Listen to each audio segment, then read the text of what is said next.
Well, if you assume the witnesses are telling the truth, and for this conversation we are, then the Mothman case stops looking like a creature sighting pretty quickly. It starts looking like something else entirely. People just don't report seeing a strange figure. They describe a shift, a sense that something in their environment wasn't right anymore. That matters. Because fear in this case doesn't come after the sightings, it shows up with them, sometimes even before. That tells me the visual encounter wasn't the whole event. It was part of something larger that was already unfolding. When you look at the reports as a group instead of one by one, that becomes clearer. The sightings aren't isolated moments. They're clustered. They echo each other. And the emotional tone is surprisingly consistent. That kind of pattern doesn't usually come from random encounters. Right, and that consistency is important. People focus on the red eyes, the wings, but more striking to me is how often witnesses talked about that feeling first. They didn't say, I saw something and then I got scared. They said, something felt wrong, and then I saw it. That reverses the order that we're used to. That kind of reaction usually points to awareness before understanding. The body notices something before the mind can label it. Which suggests that whatever was happening in Point Pleasant wasn't limited to a shape in the dark. It was environmental. Something people were walking into. That's why I have trouble thinking about the Mothman as an animal. Animals don't arrive with atmosphere. They don't change how a place feels. And they don't show up repeatedly in the same areas under the same conditions. When you see that kind of consistency, you're dealing with a situation, not a sighting. That's a great way to put it, a situation. Because when you listen to these stories, the creature often feels secondary, almost like it's the surface layer of something deeper. People weren't just afraid of what they saw, they were uneasy about what the sighting meant. There's a sense in the interviews that people felt watched. Not hunted, but noticed. That's a very different kind of fear. Yeah, and that distinction matters. Being chased triggers panic. Being observed triggers something quieter and harder to shake. And that observation didn't feel random. Witnesses described it keeping pace with cars, appearing in familiar places, showing up more than once. That implies awareness, not necessarily intention, but awareness. Which opens the door to another way of looking at it. If the creature isn't the cause, it might be a response or even a signal. A signal people could see. That idea keeps coming back for me because humans need symbols. We need faces for things we don't understand, and when pressure builds, emotional, structural, environmental, we tend to translate into something concrete, something with eyes. A form that gives shape to the unknown. Exactly. So instead of asking, what was the Mothman? I think a better question for this conversation is, what was happening in Point Pleasant that needed a face? Because whatever it was, people felt it before they saw it, and once they saw it, they couldn't unsee it. That's the frame I want us to hold on to as we move forward here. Not a monster story, not a hoax story, but a moment where something in the environment broke the surface and people were left trying to understand what they walked into.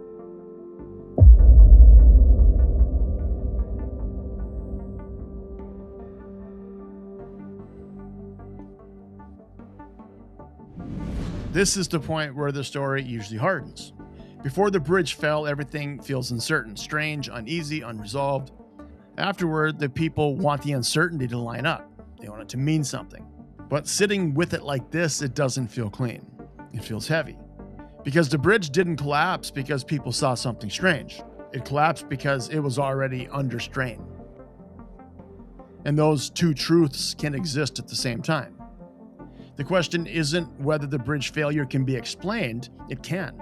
The question is why the feeling that something was wrong showed up before it happened. When systems are under stress, there are often signals long before a failure.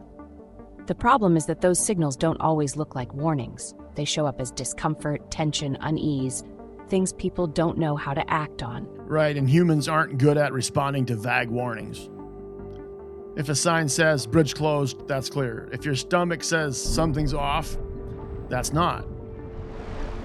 So that unease had nowhere to go. It couldn't be fixed, it couldn't be reported, it couldn't be proven. All it could do was surface. And when something can't be acted on, it tends to turn symbolic. People look for meaning instead of solutions. Which might explain why the sightings cluster around this moment in time, not as cause and effect, but as expression. Almost like the pressure was leaking out sideways. From a practical standpoint, the bridge was overstressed for years. Design issues, maintenance delays, increased traffic, none of that is mysterious. What is difficult is knowing that people sensed instability without being able to point to it. That's the part that stays with me. Because if we assume the witnesses were telling the truth, and we are, then they weren't wrong. They just didn't know where the danger was. They felt it in the air, in the place, and eventually they gave it a shape. And after the collapse, that feeling doesn't disappear. It gets heavier. People start replaying everything. What they saw, what they felt, what they didn't say. Yeah, the meaning shifts. Before the collapse, the sightings are confusing. Afterwards, they become unbearable. Because now they're attached to the loss, and that changes how memory works. It adds weight to moments that were already strange. That's why it's so hard to talk about this case without turning it into an omen story. The timing invites that interpretation, even if it doesn't fully explain it. Yeah, let's be careful. Calling something a warning sign only works if there's a way to respond to it. In this case, there wasn't. No one could shut down the bridge based on a feeling. No one could point to a creature and say, that's the problem. So instead of a warning, what people were left with was a responsibility without control. That kind of situation creates guilt, even when no one did anything wrong. Exactly. People carried that sense that they should have known something, even though there was nothing specific to know. And that's a terrible thing to live with. After the bridge fell, the sightings began to fade. It wasn't instantly, but it was noticeable, almost like the pressure had finally released, which raises a hard thought. What if the Mothman wasn't there to cause anything and wasn't there to stop anything? What if it was there because something was already breaking? And this was how that strain became visible. A symptom rather than a trigger. Yeah, and if that's the case, then the most frightening part of the story isn't the creature. It's the idea that systems can fail quietly for a long time, and we only recognize the signs once it's too late. And once the collapse happened, the story changed again, because that's when people from the outside began to take an interest. And nothing was ever quite the same after that.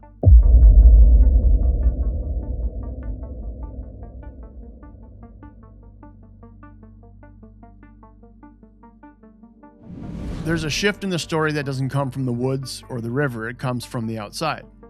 Up to this point, everything we've talked about belongs to Point Pleasant. Local people, local roads, local fear. And then after the bridge fell, that changed. People started saying they were contacted, questioned, visited by individuals who didn't clearly explain who they were and why they were there. Nothing dramatic, nothing really overt, just enough to make people uncomfortable. And that's the kind of presence that matters more than it sounds like it should. Because once authority enters a situation like this, it changes how people remember things, even if no one tells them what to think. From a practical standpoint, that's unavoidable. When someone believes they're speaking to an official, they start filtering themselves. They want to be taken seriously. They don't want to sound foolish or unstable. If the questions feel strange or out of place, that uncertainty sticks. It doesn't fade once the conversation ends. That uncertainty is the key. You don't have to tell somebody they're wrong. You just have to make them unsure. Once doubt sets in, people start replaying their own memories, adjusting details, wondering if they imagined things. And once that happens, the story stops being stable. You can hear that instability in the interviews years later, the pauses, the need to explain themselves before they even get to the experience. It's not that they don't remember, it's that they no longer trust the memory the way they once did. And that's why the men in black matter in this case. Whether you see them as literal figures or something more symbolic, what they bring into the story isn't information, it's disruption. Before they appear, the story had shape. Strange events, growing tension, then real tragedy. Afterward, everything fragments. Not because people are lying, but because the environment around the truth has changed. That kind of disruption adds a second layer of trauma. People aren't just dealing with what they saw anymore. They're dealing with how others react to it, and whether they'll be believed. And that reshaping may have been the point. Because when attention scatters, when there are too many theories, too many strange details, too many conflicting accounts, nothing ever settles. No single explanation gains enough weight to force responsibility or closure. It keeps the story open-ended, manageable. And that mirrors with what we saw with the bridge itself. The bridge didn't fall because of one sudden mistake. It failed because stress built up over time. This feels similar just on a human level. So when people ask, who were the men in black? I think that question misses the point. The better question is, what happened to the story once they arrived? Because from that moment on, the case stopped being just about what happened in Point Pleasant. It became about what people felt safe saying afterwards. And that lack of resolution is exactly why the story never fades. There was never a moment where things were allowed to settle. The sighting slowed, the town mourned, the visitors left, but the story never found a place to rest. And that unresolved feeling may be the most honest part of the entire case.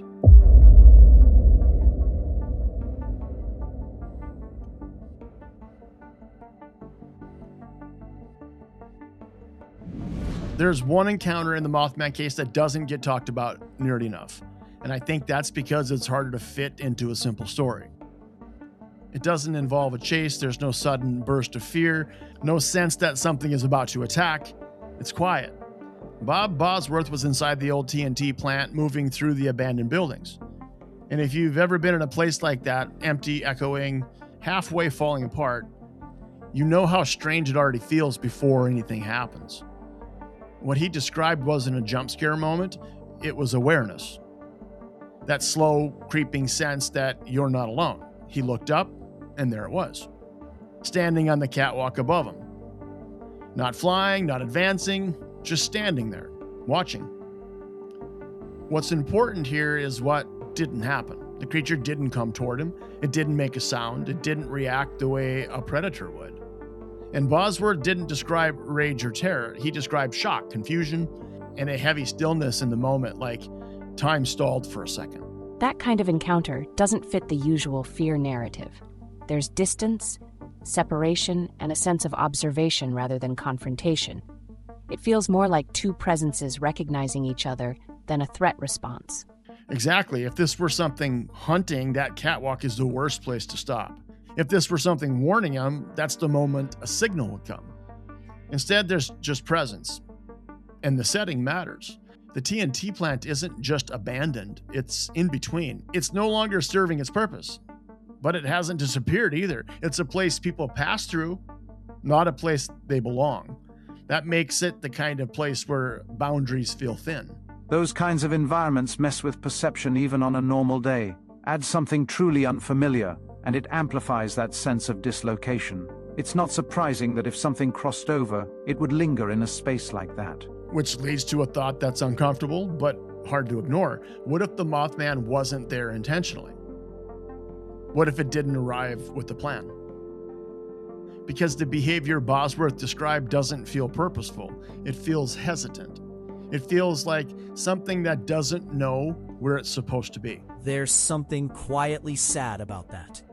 Not frightening exactly. More like witnessing something out of place. Aware enough to know it doesn't belong, but not able to leave. Yeah, that's the feeling I get too. The catwalk detail sticks with me, elevated, separate, watching from a distance, not closing the gap. That doesn't feel like dominance. It feels like caution, or maybe confusion. And if we allow ourselves to consider the idea of portals or crossings or whatever word you want to use, then displacement starts to make sense. Things that cross accidentally don't arrive ready. They arrive disorientated. And disoriented beings don't behave consistently. They react to stress, they withdraw, they observe. That could explain why some encounters feel intense and others feel strangely calm. It could also explain why so much of the fear witnesses describe feels emotional, not physical, almost like they weren't just afraid of it, they were picking up on something it was carrying. Confusion, distress, being out of place. Perhaps emotional bleed-through. Exactly, which reframes the Mothman in a way we're not used to. Not as a monster, not even necessarily as a messenger, but something that arrived somewhere it didn't understand and stayed just long enough to be seen. And that makes the case harder to sit with because it seems the fear wasn't one-sided. It means the unknown isn't always hostile. Sometimes it's just lost.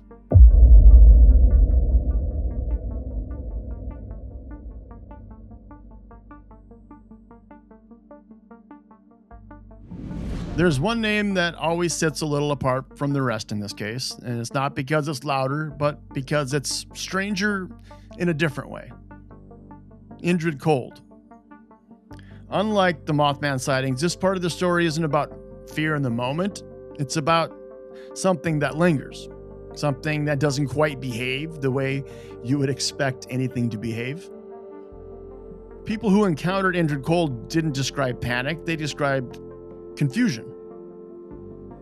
A sense that they were talking to something that looked human but didn't quite understand how to be human. What stands out to me is the tone of those encounters. There's no chase, no threat, no warning. It's just conversation, and somehow that makes it more unsettling. It's the mismatch that's disturbing. The appearance suggests familiarity, but the behavior doesn't line up. Speech patterns feel learned, emotions feel observed rather than felt.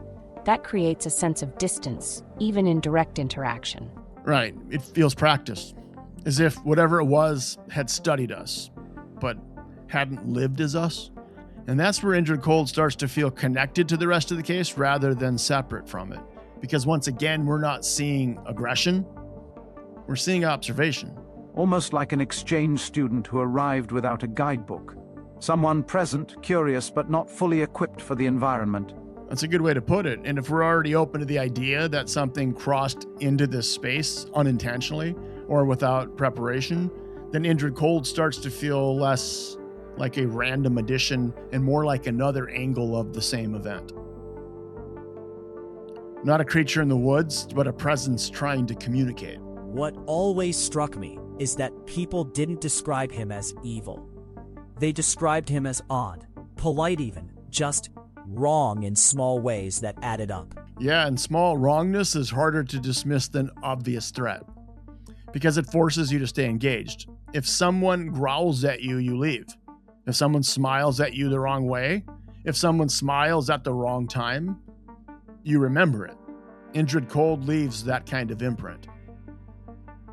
There's also something important about where these encounters sit in the timeline. They don't replace the Mothman sightings. They don't escalate them. They exist alongside them, almost like another layer, which raises a difficult possibility. What if Mothman and Indrid Cold weren't separate phenomena at all?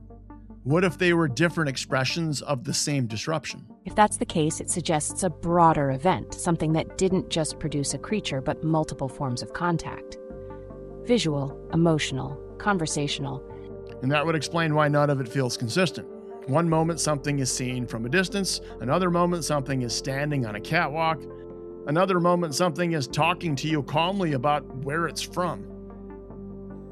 And that doesn't feel like a single being, it feels like a condition. A window opening and closing in unpredictable ways. Exactly, and if that window opened briefly, whether because of geography, technology, stress, or something we don't understand, then the confusion makes sense. Not just ours, theirs too. Indrid Cold doesn't feel like a villain. He doesn't feel like a guide either. He feels like someone who arrived early, or late, or sideways. Someone trying to understand the rules after stepping into the game, and once again, we're left with the same uncomfortable thought. What if the fear people felt wasn't about being targeted? What if it was about standing too close to something that didn't belong here and knew it?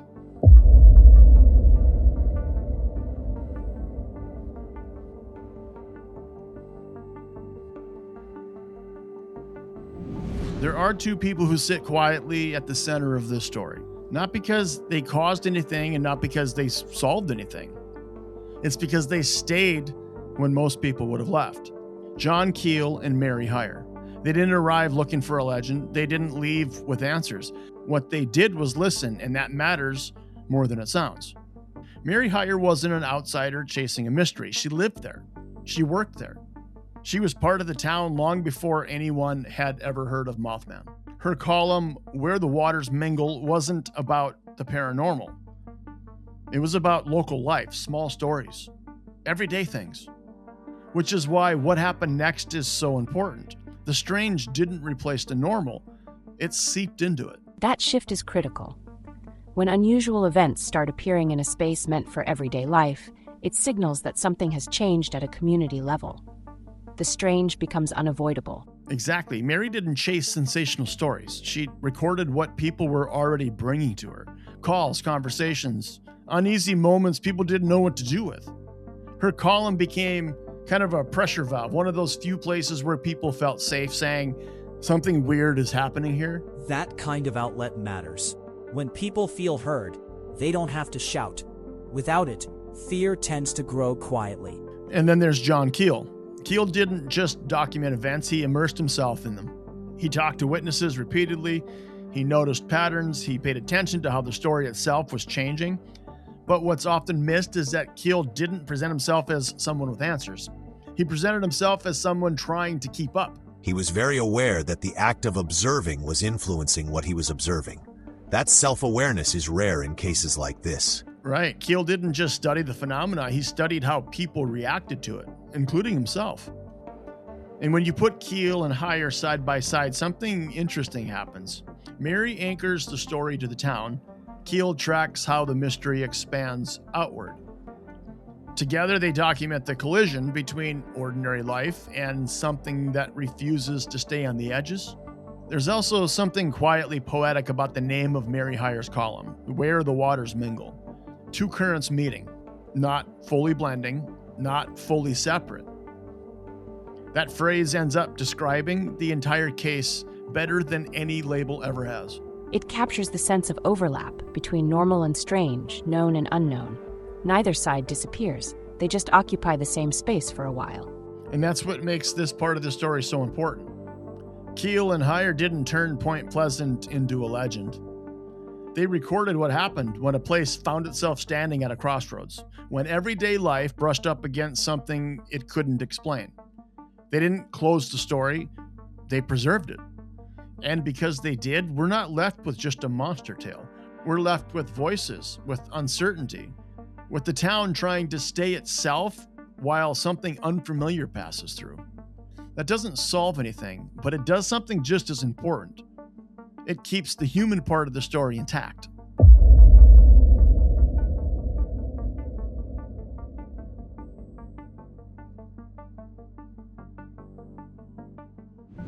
When people ask what the Mothman was, I think they're really asking something else.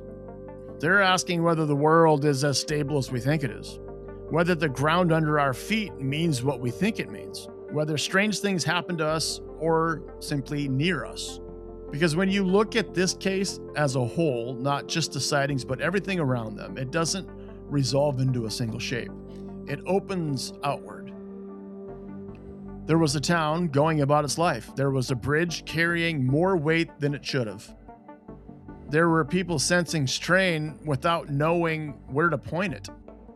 And then something appeared. Not to explain anything, not to fix anything, just to be seen. Some encounters were frightening, some were still. Some felt confused. Some felt strangely calm. Which tells me this wasn't a performance, it was a presence. And once the bridge fell, once the pressure released, that pressure faded. Not dramatically, not conclusively, it just stopped showing up. What's left behind in cases like this isn't evidence. It's residue, a sense that something briefly overlapped with ordinary life and then moved on, leaving people to carry the meaning. Yeah, and people did carry it in their memories, in their guilt, in their hesitation to talk about what they'd seen. Some tried to explain it, some tried to forget it, some tried to warn others without knowing how, and a few people, like Mary Hyre, simply made space for it to be spoken. We can call it folklore, we can call it a phenomenon, we can call it a creature, but none of those words fully capture what happened here. Because what lingered in Point Pleasant wasn't a monster, it was a question. What happens when systems strain quietly? What happens when people sense danger before it has a name? What happens when something unfamiliar crosses into our world, not as an invader, but as a visitor? And maybe the hardest question of all, what happens when no one is really at fault, but something still breaks? The Mothman doesn't need to return. The bridge doesn't need to fall again. The story survives because it never resolved into something safe. It stayed human. It stayed incomplete. It stayed honest.